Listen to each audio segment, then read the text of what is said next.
வணக்கம். நீங்கள் இணைந்திருப்பது ரூபவாகினியின் பிரதான செய்திகளோடு. நான் ரஜினி ஆண்ட்ரூ. நான் ஏஎம் ரிஸ்மி. முதலில் தலைப்புச் செய்திகள். தாய்நாட்டை பயங்கரவாதிகளிடமிருந்து மீட்டெடுத்த 4வது ஆண்டு நிறைவு சம்பந்தமான முக்கிய வைபவம் ஜனாதிபதி தலைமையில் காலிமுகத்திடலில் இன்று காலை. நமது எதிர்கால வரலாறு யுத்தத்தை வெற்றிகரமாக முடிவுக்கு கொண்டு வந்த ஒரு சகாப்தமாக குறிக்கப்பட வேண்டும் என்று நாட்டு மக்களுக்கு உரை நிகழ்த்துகையில் ஜனாதிபதி தெரிவிப்பு. தாய்நாட்டில் இறைமைக்காக உயிரை தியாகம் செய்த 6 படை வீரர்களுக்கு பரமவீர விபூஷண பதக்கங்கள். ஈராக்கின் பல பகுதிகளில் இடம்பெற்ற குண்டு தாக்குதலில் 60க்கும் அதிகமானோர் பலி. தாய்நாட்டை பயங்கரவாதிகளிடமிருந்து மீட்டெடுத்து இன்றுடன் 4 வருடங்கள் பூர்த்தியாகின்றன. இந்த வெற்றியை நினைவு கூறும் முக்கிய வைபவம் ஜனாதிபதி மஹிந்த ராஜபக்ஷவின் தலைமையில் காலிமுகத்திடலில் இன்று காலை நடைபெற்றது. ஜனாதிபதியினதும் அவரது பாரியாரினதும் வருகையுடன் வைபவம் ஆரம்பமானது. ජනාධිපතිතුමාගේ සහ ආර්යාවගේ සම්ප්‍රාප්තියක් සමග උත්සවය ආරම්භ. ශ්‍රී ලංකා ප්‍රජාතාන්ත්‍රික සමාජවාදී ජංගජයේ ජනාධිපති සහ සන්නද්ධ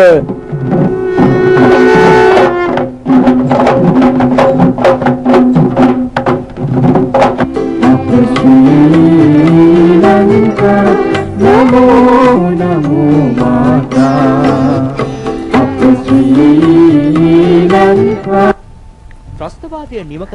பயங்கரவாதத்தை முடிவுக்கு கொண்டு வந்த நடவடிக்கையின் போது உயிரை தியாகம் செய்த படை வீரர்களை நினைவு கூர்ந்து 1 நிமிட மௌன அஞ்சலி செலுத்தப்பட்டது. இலங்கையின் பீரங்கி ரெஜிமென்ட் ஜனாதிபதிக்கு மரியாதை செலுத்தும் வகையில் 21 மரியாதை ஓட்டுகளை தீர்த்தது.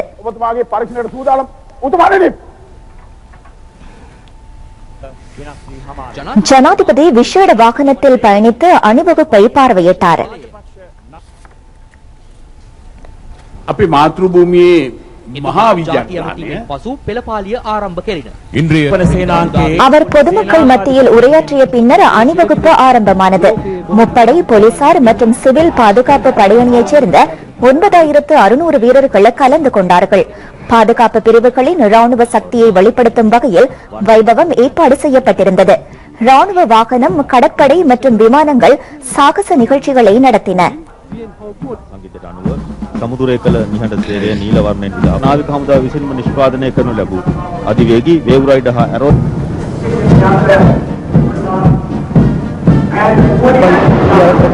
සමුත්තමාචාර්ය පුදු කරනාකාරයි පොඩේ පොක්කන ලැබු බුදුතොරතුරු දාර්ශනික පරිමින්ද නිරායුධ ලක්ෂ සංඛ්‍යාත අහිංසක දෙමළ ජනතාව ආරක්ෂා සැපයීම කරගත් පොලිස් විශේෂ කාර්ය බලකාය ගත වූ දශක 3 කාලයක ත්‍රස්තවාදී මුලින් පරාජය කරමින් 2009 මේ මාස 19 දින අප මාතෘභූමියේ ළඟ ගමන් රථයේ ගමන් ගන්නේ ප්‍රහාර එල්ල කළ හැකි උපරිම දුර මීටර් 20380 ළඟට අයත් සර්ච් වර්ගයේ නියමන රහිත ගුවන් sailors who made the supreme sacrifice through their the soldier යාම් செய்த நிலையிலே තානිය මේ මව්පියන් වෙනුවෙන් ලබා දුන්නු දෙදෙනා සබලියන් දෙදෙනාත් මේ පරිසුත් සම්දර්ශනයේ සඳහා එක්ුණා. සාහස කුළු எமது எதிர்கால வரலாறு யுத்தத்தை நடத்திய ஒரு சகாப்தமாக குறிக்கப்படக்கூடாது என்றும் யுத்தத்தை வெற்றிகரமாக முடிவிற்கு கொண்டு வந்த ஒரு சகாப்தமாக குறிக்கப்பட வேண்டும் என்றும் ஜனாதிபதி மஹிந்த ராஜபக்ஷ தெரிவித்துள்ளார். யுத்தம் மீண்டும் ஏற்படாத ஒரு சகாப்தமாக நாட்டின் எதிர்காலம் வரலாற்று நூல்களில் குறிக்கப்பட வேண்டும் என்றும் அவர் மேலும் தெரிவித்தார். யுத்தத்தில் பெற்ற வெற்றி 4வது ஆண்டு நிறைவை கொண்டாடுவதற்காக காலிமுகத்திடலில் இடம்பெற்ற நிகழ்ச்சிகளில் பங்கு பற்றி நாட்டு மக்களுக்கு உரை நிகழ்த்துகையில் அவர் இந்த கருத்துக்களை வெளியிட்டார். நாட்டிற்கு துரோகம் இழைக்கும் வகையில் புலிப்பயங்கரவாதிகளுடன் யுத்த நிறுத்த ஒப்பந்தத்தில் கைச்சாத்திட்ட குழுக்கள் தேசிய வெற்றி விழாவை மூடிமறைக்க திட்டமிட்டு வருகின்றனர் என்றும் அவர் குறிப்பிட்டார். මේ යුගය ඉතිහාසගත වෙන්න ඕන. යුද්ධ කළ යුගයක් හැටියට නෙවෙයි. යුද්ධය අවසාන කළ යුගයක් හැටියට. මිනි මරපු ලේ හලන යුගයක් හැටියට නෙවෙයි. ටයර් සෑම් වල පිච්චුණු යුගයක් හැටියට නෙවෙයි. හන්දියක් ගානි. එම යුග அவர் தொடர்ந்து கருத்து வெளியிடுகையில் நாட்டின் வரலாற்று நூல்களில் இந்த சகாப்தம் நிச்சயம் இடம்பெறுவது அவசியமாகும் என்று கூறினார். ஆனால் குண்டுகள் வெடிக்கப்பட்டு ரத்தம் சிந்தப்பட்ட ஒரு சகாப்தமாக இது குறிப்பிடப்படக்கூடாது என்று தெரிவித்த அவர் பயங்கரவாதத்திற்கு முற்றுப்புள்ளி வைத்த ஒரு சகாப்தமாக அது குறிப்பிடப்பட வேண்டும் என்றும் கூறினார். மோட்டார் டயர்களை உபயோகித்து நாட்டின் இளைஞர்கள் எரிக்கப்பட்ட ஒரு சகாப்தமாக வரலாற்று நூல்களில் இது பதியப்படக்கூடாது என்று குறிப்பிட்ட அவர் யுத்தத்தை முடிவிற்கு கொண்டு வந்து தேவையற்ற சம்பவங்களுக்கு முற்றுப்புள்ளி வைத்த ஒரு சகாப்தமாக அது குறிக்கப்பட வேண்டும் என்றும் அவர் குறிப்பிட்டார். පාර්සලයක් දැක්කම ඒක අයිතිකාරයෙක් නැත්තම් හදවතේ මර බයක් තිබුණු රටක් තමයි මේක.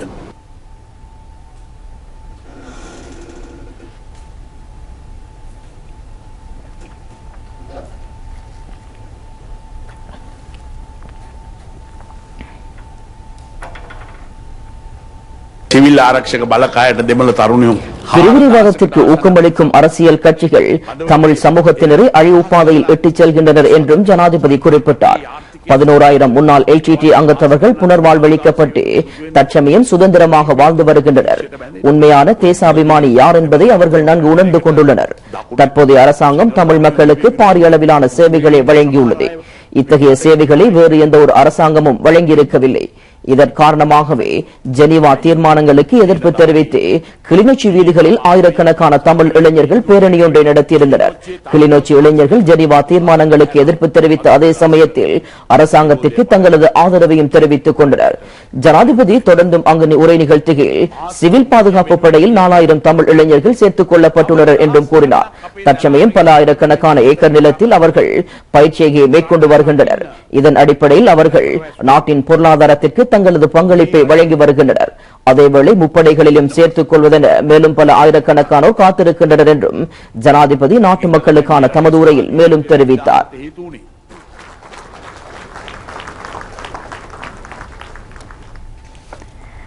தாய்நாட்டின் இறைமைக்காக உயிரை தியாகம் செய்த படை வீரர்கள் 6 பேருக்கு பரமவீர விபூஷண பதக்கங்கள் வழங்கப்பட்டுள்ளன. இது முப்படையைச் சேர்ந்த வீரர்களின் வீரமிக்க செயல்களுக்காக வழங்கப்படும் உயர்ந்த விருதுகளாகும்.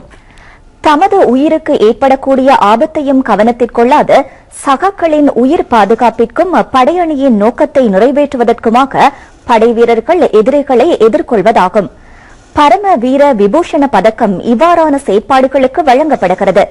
வெற்றியை நினைவு கூறும் வைபவத்தில் ஜனாதிபதி உயிர் தியாகம் செய்த படை வீரர்களின் உறவினர்களுக்கு இந்த பதக்கங்களை வழங்கினார். 2007ஆம் ஆண்டு ஜூலை 2ஆம் தேதி உவரக்குளத்தில் மேற்கொள்ளப்பட்ட பயங்கரவாத தாக்குதலில் உயிரிழந்த கஜபா ரெஜிமெண்டைச் சேர்ந்த கேப்டன் PM புஞ்சிஹேவா எனும் வீரருக்காக பரம வீர விபூஷண பதக்கம் வழங்கப்பட்டது. எதிரிகளிடமிருந்து தமது குழுவினரை காப்பாற்றுவதற்காக வலுமிக்க குண்டை வெடிக்கச் செய்து பயங்கரவாதிகளில் பலரை அழித்த வீரமிக்க இவரது செயலுக்காக இந்த விருது வழங்கப்பட்டது.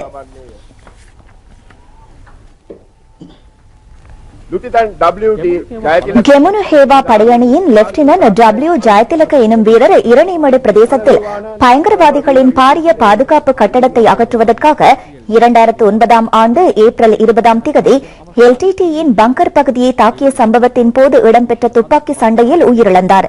இதற்காக பரம வீர விபூஷண பதக்கம் வழங்கப்பட்டது.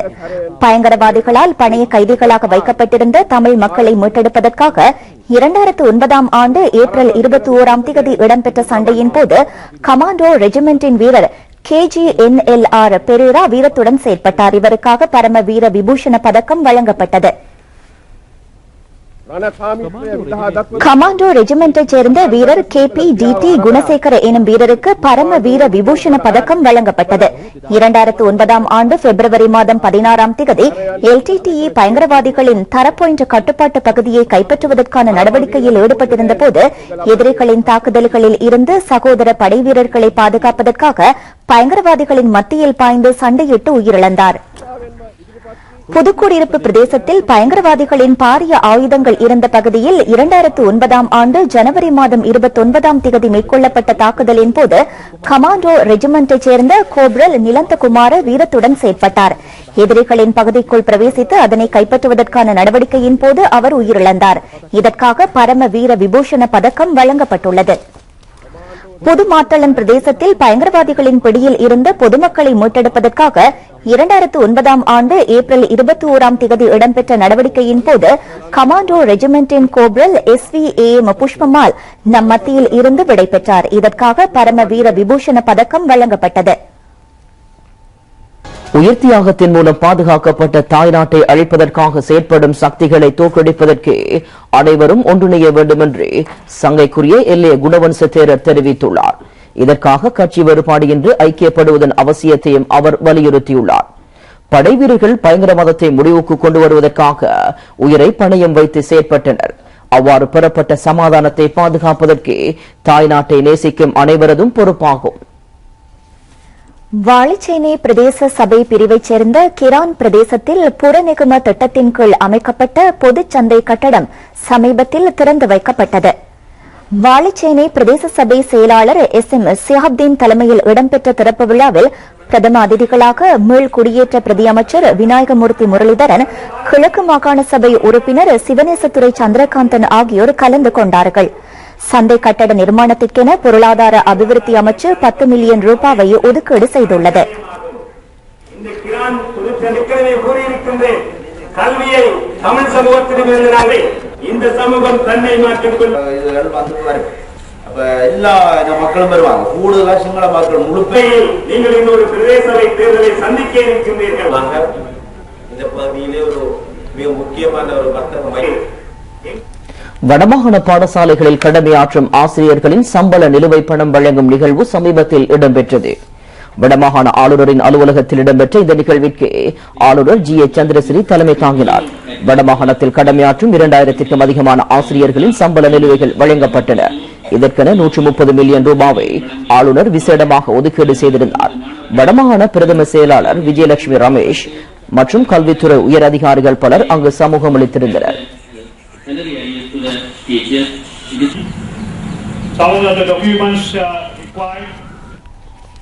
பயங்கரவாதத்தை தோற்கடித்த பின்னர் இலங்கை கடந்த சில வருடங்களில் பல்வேறு பிரிவுகளில் சிறப்பான பெறுபேறுகளை பெற்றுள்ளதாக அரசியல் விமர்சகர்கள் தெரிவித்துள்ளனர். சமாதான சூழ்நிலையே இதற்கு காரணமாகும். வடக்கில் மீளக்குடியமர்த்தும் நடவடிக்கை மேற்கொள்ளப்பட்டுள்ளதுடன் உற்பத்திக்கு ஏற்ற பிரதேசங்களில் நிலக்கனி வெடிகளும் அகற்றப்பட்டுள்ளன. பயங்கரவாதிகள் வடக்கில் 2000 சதுர கிலோமீட்டர் நிலப்பரப்பில் நிலக்கனி வெடிகளை புதைத்து வைத்திருந்தனர். இலங்கையை ஏனைய நாடுகளுடன் ஒப்பிடுகையில் பயங்கரவாதம் முடிவுக்கு கொண்டுவரப்பட்ட குறுகிய காலப்பகுதியில் கூடுதலான பொருளாதார வளர்ச்சி வேகத்தை அது அடைந்துள்ளது. இது 6% வளர்ச்சியாகும் என்று சர்வதேச நாணய நிதியம் சமீபத்தில் அறிவித்திருந்தது. நாட்டில் 8% மேற்பட்ட பொருளாதார வளர்ச்சி கடந்த வருடங்களில் பதிவானது. வர்த்தகத்துறையில் குறிப்பிடத்தக்க வளர்ச்சி இடம்பெற்றுள்ளது. வருடத்தில் இறக்குமதிக்கான செலவினம் 9% குறைவடைந்துள்ளது.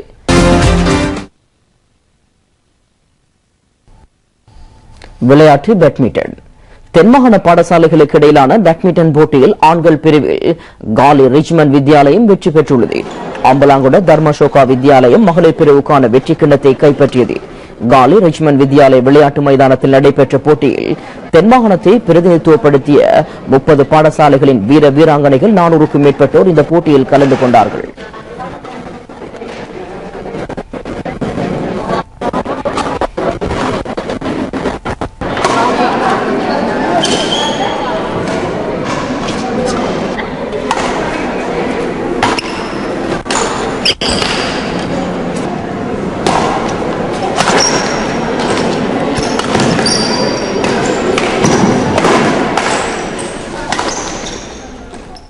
ரூபவாகினியின் பிரதான செய்திகள் நிறைவடைகின்றன. வணக்கம்.